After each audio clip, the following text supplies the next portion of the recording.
What's going on, y'all? This is Shanice with True Vessel Health, and today I have the pleasure of sitting with Dr. Ava Mitchell. Okay, we're gonna put some respect on that thing.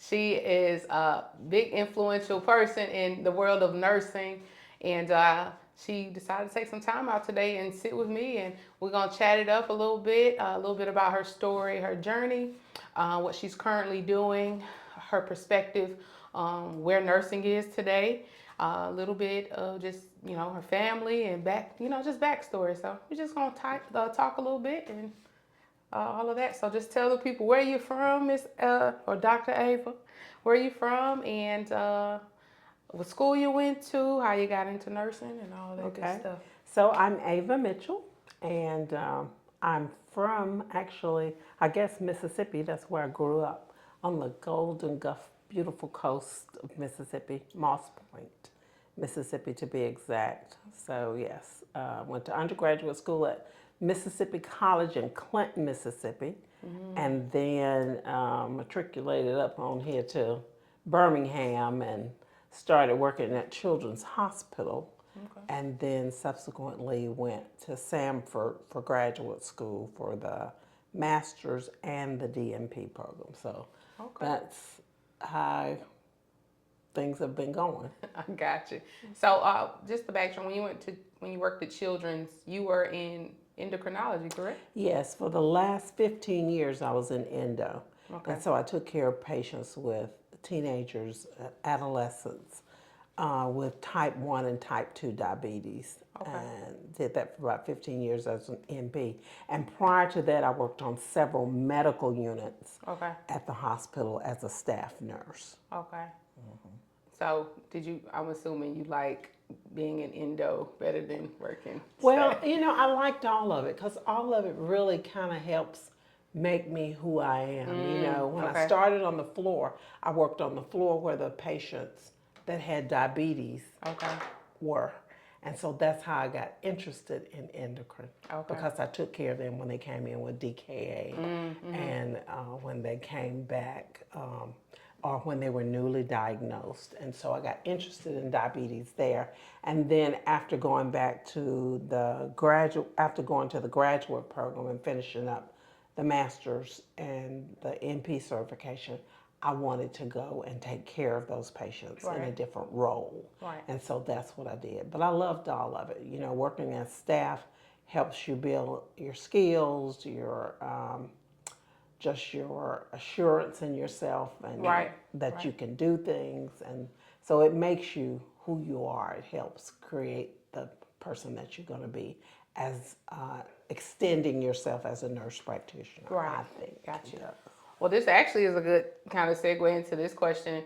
A lot of nurses nowadays are kind of going straight into the travel. They've made that very popular. Yeah. What's your take on that? Well, to me, I think you need to have some experience in order to do any of that. And usually I thought, I've never traveled, never looked into it. Okay. But I thought some of those agencies had stipulations that you needed to have some kind of experience. And I think having some experience is good. And I wouldn't want to go right into traveling, but with the way nursing is now and the way the situations are, I wouldn't be surprised that they take new graduates into those particular situations. Right. But I don't think that's good for the graduate or the patients Or the that they're patient. taking care of. Absolutely. But, that's just my take on that. But, Yeah. different people, one person, it might work for one person, another one, it might not work for at all. So I think. Yeah. I think there needs to be some stipulations with that. Yeah, I would have to agree. Going into being in travel myself, I had 2 years under my belt.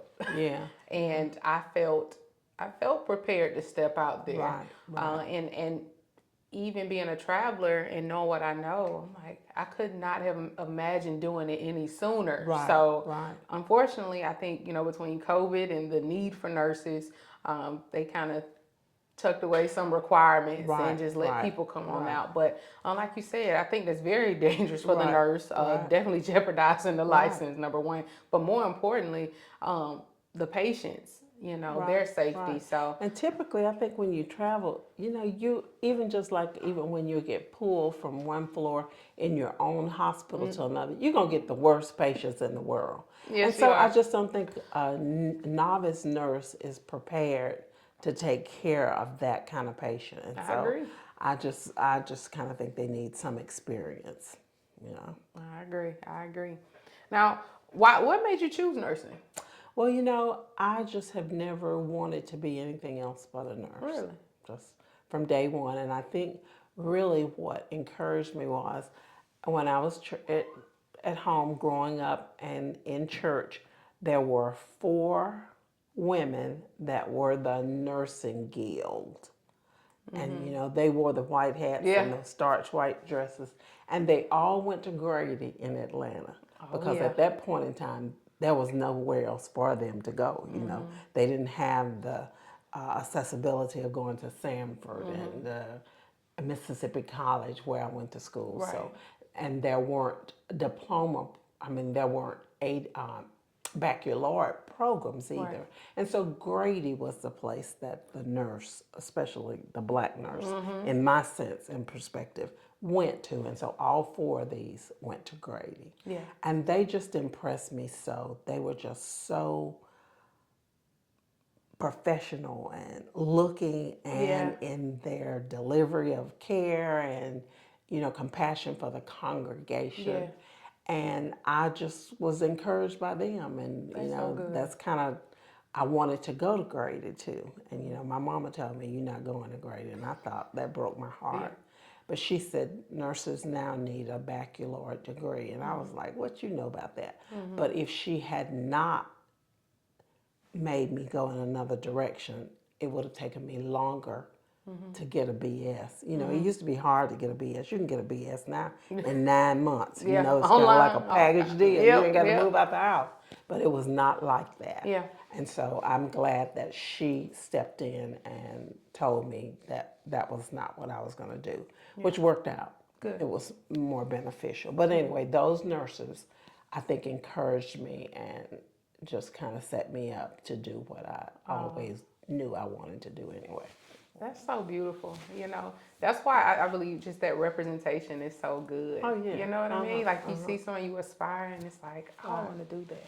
Right. And that's another reason why we do what we do here, just sitting down. And like I said, you've been inspirational to me. You, you know, in terms of going back to school and looking at like you and Dr. Radcliffe pursuing these higher degrees. And it took me a while. Yeah. I mean, it took 7 years because Yeah.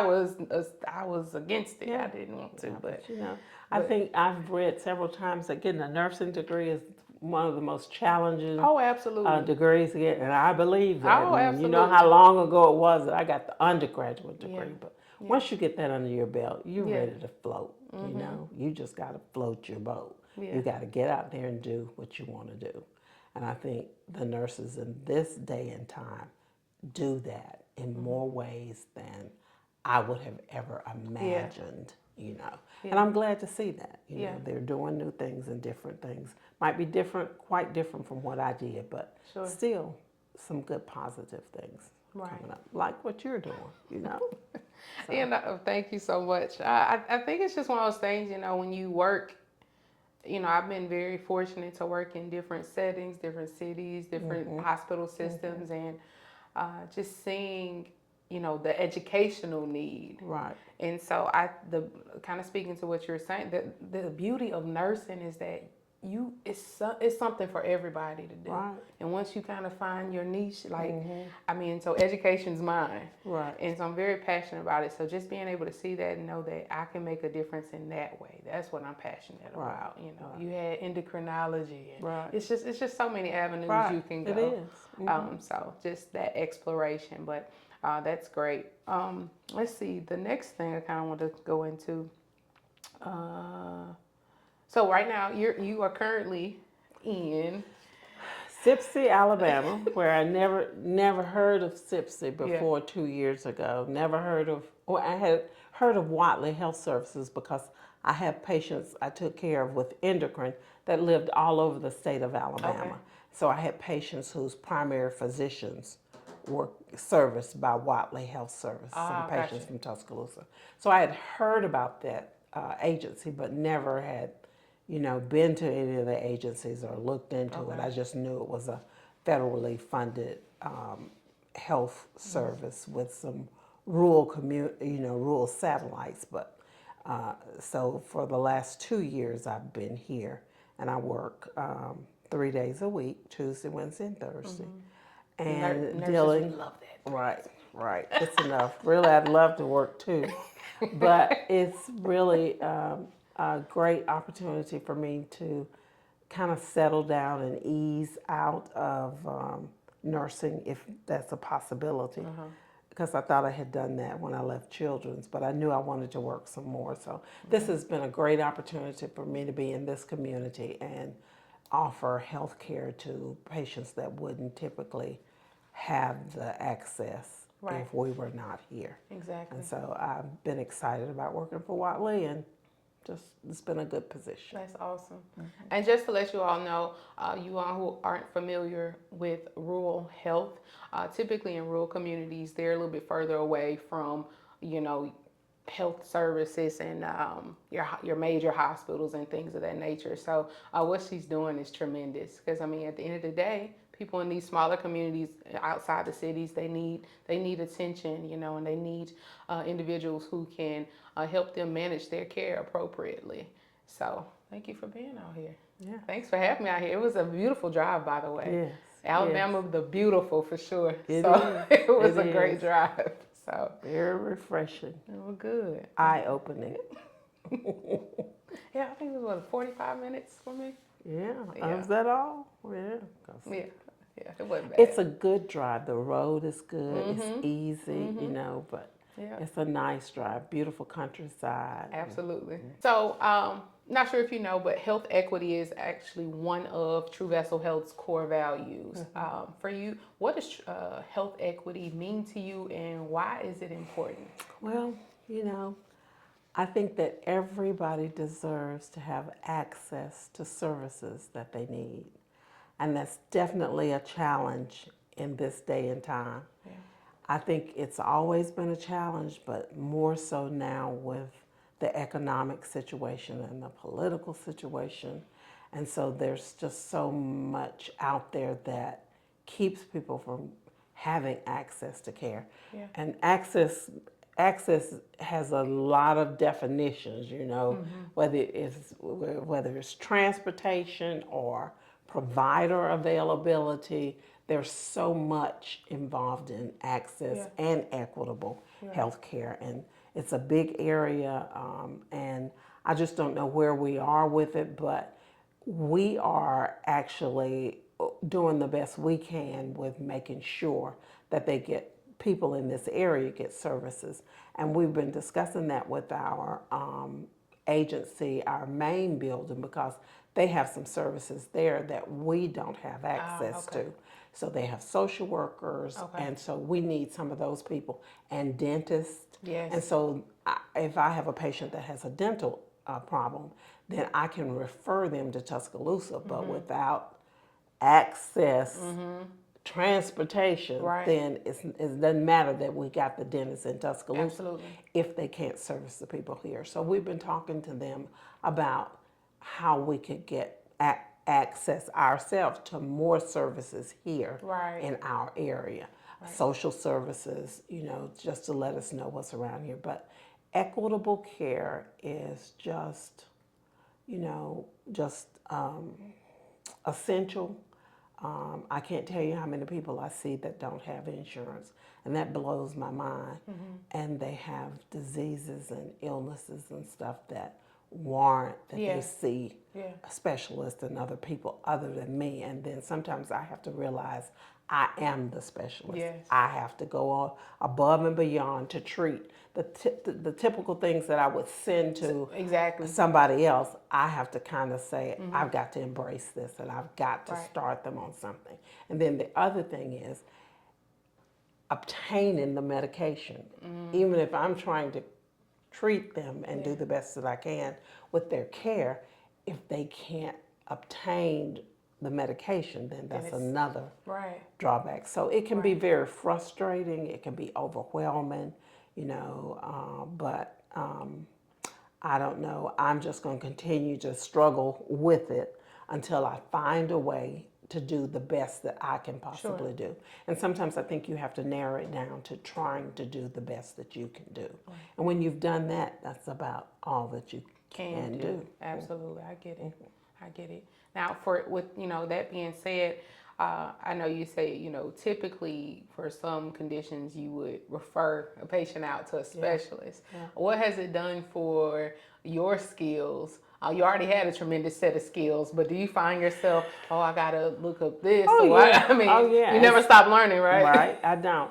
And sometimes I don't have time to look up some things. And so I kind of put that on the back burner and I'll tell them, okay, I want you to do X, Y, Z, and then I'm going to get back with you about the other things because I definitely have to look up, is this going to be a contraindication to this? What is this they're being treated with? Right. And so these patients that don't have the insurance and don't have access to care or equitable care, then they go to a hospital and they might treat them, but they will definitely street them as soon as they can. Yeah.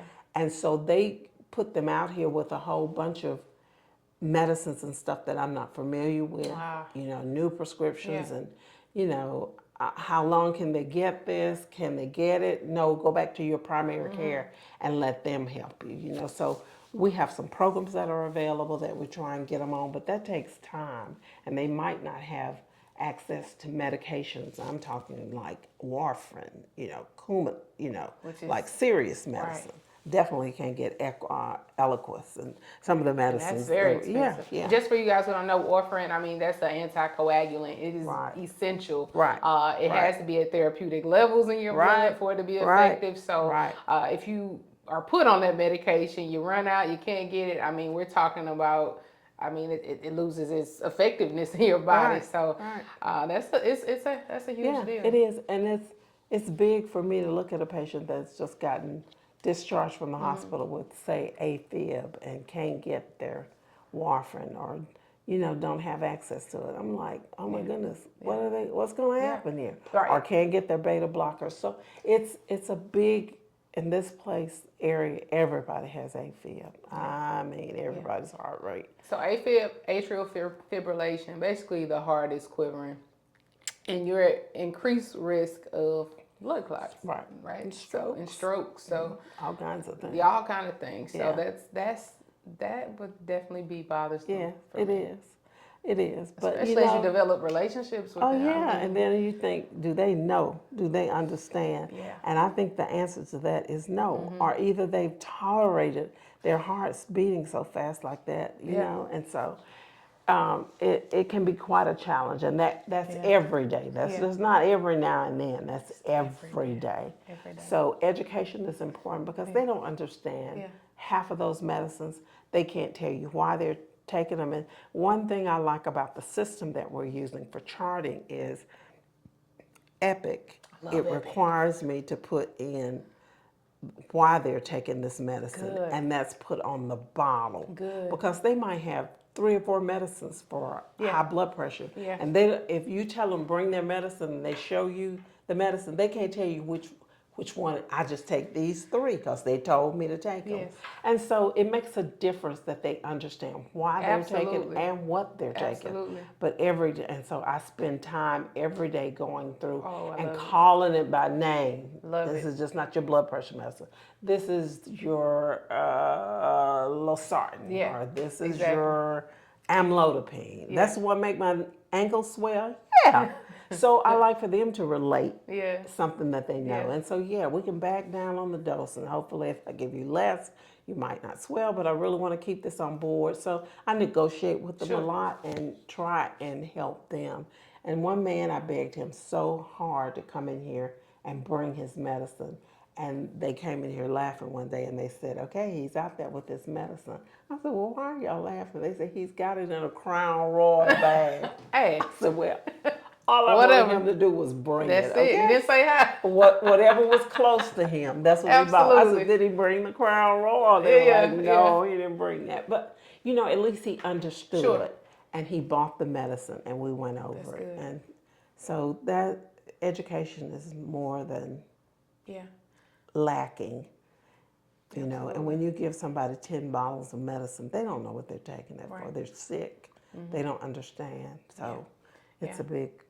a big area. And that's actually another core value of True Vessel Health is health literacy. A main reason why this company was even formed, like I said, I felt we didn't have adequate enough time to educate like we should. Like you said, you need to know what you're taking. Right. And I kudos to you for really taking that time Yeah. with patients because they deserve that. They do. And the polypharmacy, by the time they go to 3 or 4 or 5 doctors, I had a man come here with a bag so big. He had 3 prescriptions for spironolactone. He had a 50 milligram, a 25 milligram, and a 100 milligram, and he was taking all of them. Okay? He was taking Lasix. No. So can you imagine? I was like, yeah, you need the fluid because he had a lot of issues, but not that much. For but sure. he had been to so many places, he didn't know what the medicine was for. So we took our time and put all the medicine together that had the same doses, tried to figure out what he needed to take versus what he didn't need to take. And we had to get him back the next day to do that because we couldn't do it in the middle of clinic. Right. But that's just one patient that we took that much time with. But it made me feel better, that I knew what he was supposed to be taking, whether he was going to take that or not, but at least he wasn't taking 5 or 6 diuretics, Sure. and potassium, just everything. So it's overwhelming. Yeah, I bet. Do you, and I'm asking this because I know how I can be. We're human, right? And we get involved. Do you ever feel a sense of defeat? Ever? Yeah, and I try not to go that way, but I just don't let myself get to that point. I'm tired, I get overwhelmed, but I can come up out of that. Okay. Because I've just taught myself, if I don't do it, nobody else is going to do it. And so it's a problem. I know it is, and I've just got to face it and do the best I can. And that's where the inner me has to kind of talk to me. You're doing the best that you possibly can do. Just concentrate on making sure that you show him that he doesn't need all 6 of these medicines and that he understands what they're for. And if he can recall that, then I've done a service that day, And so that's how I reward myself and not feel so discouraged. Because if I get discouraged, then who's going to help them, Right. That's a good way to. It is. And so I have to kind of stay above board, and I have to go back to what I'm saying, do the best that I can do. And when I've done that, then I've got to satisfy myself. I can't just roll in it all day because then I'm not going to be any good. Yeah, right. So I kind of talk myself out of that. I try my best to make sure I've done the best I can. Gotcha. And I asked that because I know for me personally, I can be, I don't know, unrealistic. I did like some kind of personality test too, and it was right in line, but sometimes you just want to solve all the problems of the world. It's just not realistic, right? And then, my collaborative, who is super smart, and I have so much respect for her. And she comes over here and she'll say, well, did you do that? Or did you? She can think of so many things, and I'm just like, I was walling in this. I did the best I could. And then for her to point out so many things, and I can see the relevant, I can see. It's like she's making sense. And I'm like, Lord, I don't have your brain, but I did the best I could, And so I learned so much from her also. So learning is continuous and ongoing for not only providers, but for patients, and it has to be. Absolutely. So you taking this big step into educating people and patients and other providers is just essential. We have to have that time and that expertise because it's needed. For sure. So now we'll kind of switch gears and go to the just the family route. So you have 3 daughters, I do. correct? I have 3 daughters, Stephanie, Kristen, and Erin. Very proud of all of my daughters. Yeah. They've done quite well. Yeah. Educationally, personally, socially, Yeah. they're all on their own little marks about doing whatever they do. And so, yeah. That's so I'm good. real excited for them. So what ages? So Stephanie is 41, Right. if I might get that right. Kristen will be 39 in a couple of days. Oh, okay. And Erin is 35, if I can get things. Is she the artist? She is the Artist. artist. Okay. She is. Okay. She is. She That's floats her own boat. She's one of those like I you, was about to say that. had made up her mind what she's going to do. And I'm just so excited that she was tough enough to tough it out because she has done just amazing things. Yeah. You can just Google her name and all kind of stuff. I know you're so pops proud. up, so yeah, she's done quite well. Oh, man. And went to the School of Art Institute in Chicago and then got a master's from Columbia because I told her she needed to get a master's and she was obedient. She taught school 1 year and then she said, can't do this anymore. I'm going to go on and do what I wanted to do. And so I acknowledge that. She had the master's, so I figured if she can't make it at this, she can get her a job in education, absolutely. And so she has done quite well. Kristen went to Alabama, and Roll she Tide. works for a software company, Deloitte. Oh, yes. I'm very familiar with Deloitte. So she's been working for them for about 10, 11 years. That's Oh, a long that's time a for long. Kristen. That's And so they moved from she got married a couple of years ago, 5 years ago, and they moved from D.C. to Atlanta just because her husband's from D.C. area, had never been south. Got it. And so they're in Atlanta, and then I have one grandson, Jackson, who's 9 months old, and so they're working from home, doing some of those other things that we don't know anything about, and really enjoying life and enjoying a 9-month-old. That's kind of different for them because they are world travelers, okay? Yeah. They're all over the place. And then Stephanie, who's 41, and Stephanie is my oldest and has cerebral palsy, I call it, static encephalopathy. She has something, but we've gotten past that at some years long ago and just decided to just encourage her to do whatever she wants to do. She has a good social situation. Yes. She goes to the Exceptional Foundation, and she went to Camp Sumatanga, and this was her 2nd year going, and she had an incredible time. Really enjoyed That's so good. it, and went to Jamaica with us. So she didn't go to the foundation July and August because we had so many trips and stuff. Right. But she floats her own boat. She's pretty independent. She's dependent in some ways, but she's able to stay at home by herself and warm her meals and So good. see about her cat, and she does some household activities and stuff like that. But yeah, and so she's happy with herself. That's so she good. seems Yes. to be. That's good. And just to fill you all in, so my brother True and Stephanie have been, I don't know, they besties at this point for, 15 years maybe, if not longer than that, but a very long time. So, I definitely wanted to touch on that because they have such a special relationship. And I wanted her to just kind of also just, shed light on Stephanie. This is also Disability Pride Month.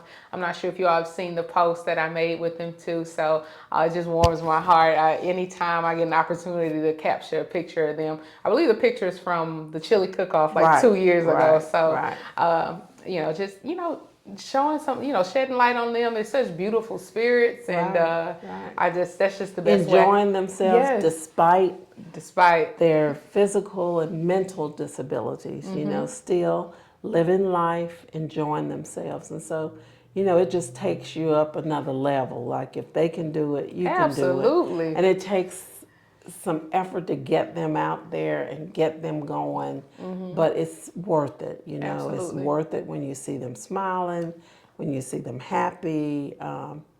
when you see them enjoying themselves. Absolutely. And it doesn't take a lot to It satisfy does them not. at all. It you does know? not. It does And not. so I like that, and I like the social situation that she has Yes. with that group and with that Sumatanga group. Yeah.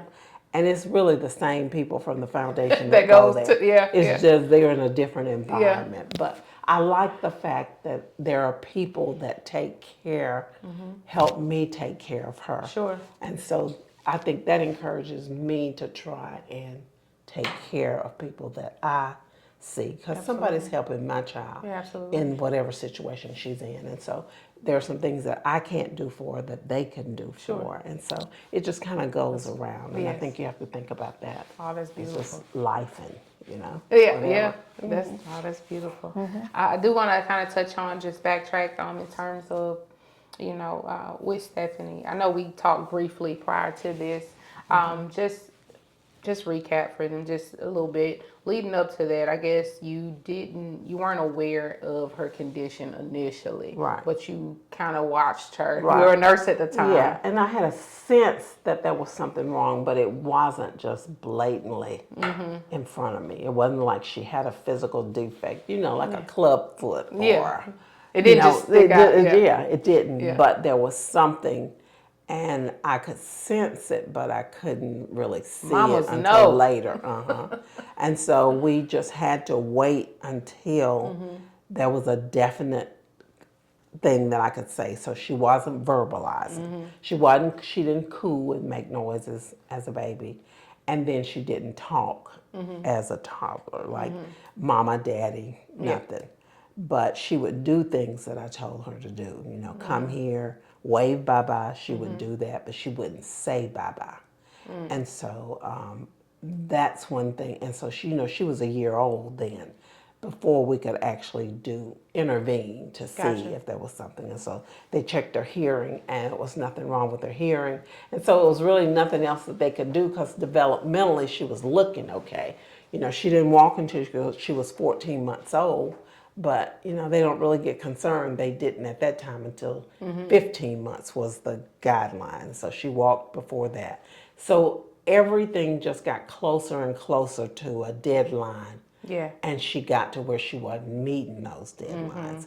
When she went to kindergarten, she did very well, but the things were very simple when they started off, putting blocks together and doing it. And the more complicated they got, the more difficult it got for her to do things. And so they called me and they wanted to test her, and they tested her.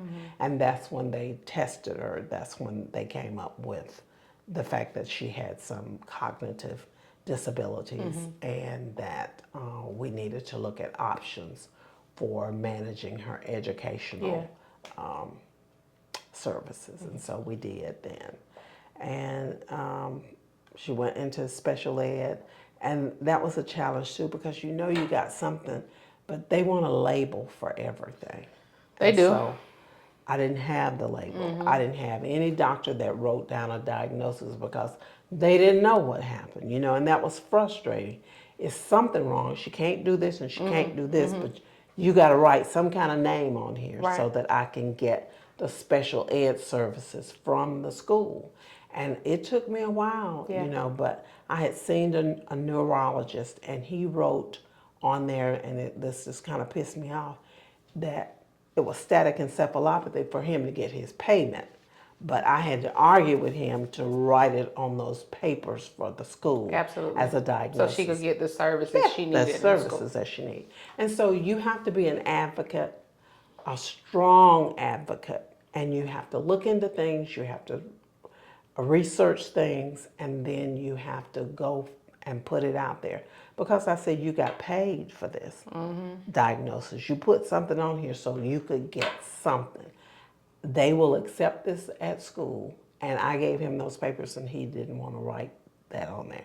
I told him, this is my paper that you gave me. Yeah. I want this written on here. Yeah. And so he did. Yeah. And so that was, anybody need those services? put it on there. Yeah. You know, it's just for her to, in school, have the resources that Yes. she needs. Absolutely. And so what more could you, why Yeah. can't you help me with that? So that was a struggle. But, you know, the more I got her into those activities after I got that diagnosis, the easier things got for her and for me. Yeah. It wasn't easy accepting that initially, but I had to accept it and move on, or either we were going to be behind more Yeah. if I kept trying to put her in situations where she was wasn't. not Absolutely. going to make it. So, you know, she got into special ed and we met a whole new different set of people, and we've just been moving since then. Yeah. So it's been great. Yeah. You know, the people at the Exceptional Foundation, you know, there are pros and cons to everything. Absolutely. But basically, I think it's a safe place. She seems happy, and that's what's most important. That's And what my so- mom said. True seems happy. So, Right, I mean, but that's the gauge, Right. for you You're all, right. right? You're right. You're to know right. that they're, as long as they're happy. And so you're safe. right. And safe. That's right. So, I mean, Yeah. what else can you do? Yeah. And so, you know, of course, she started going there when she was really young and used to go every day. And now she's just at 2 days a week. She That's goes true 2 days too. a week. Monday, Tuesday. Yeah. And Stephanie goes Monday, Thursday. Yeah. And so she used to go to Children's and volunteer Yeah. until COVID. And okay. so she used to volunteer one day at COVID. So we had a really good week. Two days she went to Foundation, one day she went to Children's. So 3 out of 5 she was out. And we looked for a job one time for her, but I just wasn't, you know, I wasn't excited about where they were taking her for these little jobs. So no, I was like, no, we're not going to do that. So she's never worked. I think she is capable of doing something, but I have to be careful about who and where I leave her. Absolutely. It's not just important enough for me, for her to have a job, and for me to just leave her anywhere. I can't do Absolutely. it. So, I get it. anyway, I understand. No, that's how it goes. I get it. Right. I totally get it. And hopefully there's something that True Vessel Health can look into, because even for True, I mean, just super capable. But you want to make sure it's still a safe environment. A safe place even for though him you to want be. them to have the experience. Right. You know, Right. so, Right. you know, I'll cut that out, it's fine. So you have Stephanie. Did you, I know I asked you this previously, did you have any apprehension about conceiving again? I mean, she's your oldest. You know, at the point that, and I was already pregnant, because Stephanie and Kristen are 2 years and 8 months apart. And so before she started speech therapy, I told my doctor, pediatrician, well, I'm pregnant. He said, well, good. Yeah. And so he said, so we'll see her interaction with the baby, and that might help us some. But she started speech therapy right before I had Kristen. Yeah. Because she was 2, and they said just wait until she's 2 to start the therapy.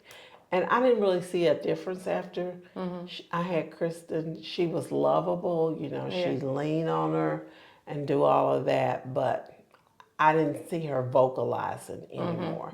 And so that's when we started speech, when she was 2 years old. And so, you know, they said she had speech aphasia. Yeah. Kind of like somebody that had had a stroke, and that it was there, and which made sense to me because she could understand, but she just, it wouldn't come out. Right, that expressive, So Got it. she was diagnosed with expressive aphasia, and that helped some because I could put that down, you know. Yeah.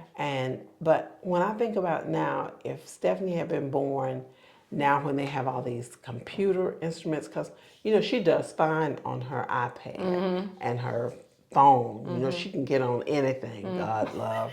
You know, I have to keep the internet off her phone. You know, she doesn't have access to Facebook and all that kind of stuff I'm afraid of. Yeah. But her iPad, she can get on there and she watches basketball games, and, you know, she knows the stats of everybody, where they went to school, their family, all of those teams.